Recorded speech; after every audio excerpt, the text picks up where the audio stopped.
If you are looking for a helping hand, there's one at the end of your arm. So hello everybody, this is Sumit Mishra and today I'm going to talk about airborne coronavirus. The World Health Organization on Thursday released new guidelines on the transmission of the novel coronavirus that acknowledge some reports of airborne transmission of the virus that causes COVID-19. In its latest transmission guidance, the WHO acknowledged that some outbreaks reported related to indoor crowds spaces have suggested the possibility of aerosol transmission, such as during close practice in restaurants or in fitness classes.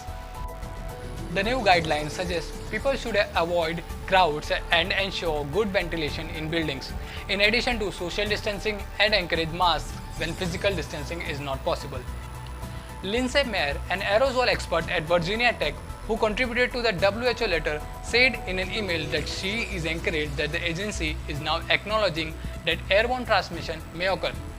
But she said the WHO is using an outdated definition of droplets and aerosols and is too focused on the size of the droplets and the distance they travel. WHO defines aerosols as being under 5 microns because only particles that small could float in the air long enough to be inhaled.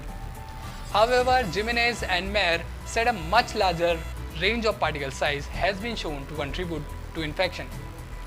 Rather than size, they said the difference between droplets and aerosols should be based on how the infection occurs.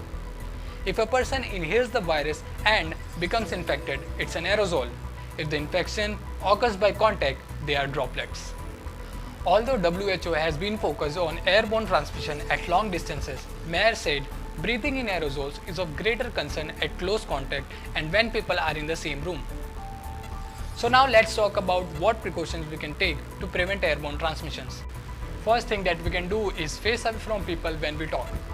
When we are talking face to face with someone, you are in direct contact of breath that come out of their mouths when they speak. Thus, maintaining proper distance will be helpful. Wear your mask properly. Wear a layered cloth mask in public spaces, especially if you are indoors or in a setting where you can't socially distance.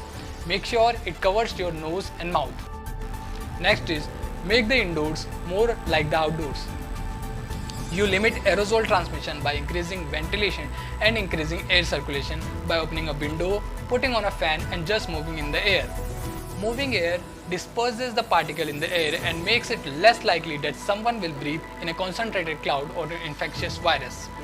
Last but not the least, limit the amount of time you are in close contact with the people. So take a good care of yourself, your life is yours. Till then, be safe, goodbye.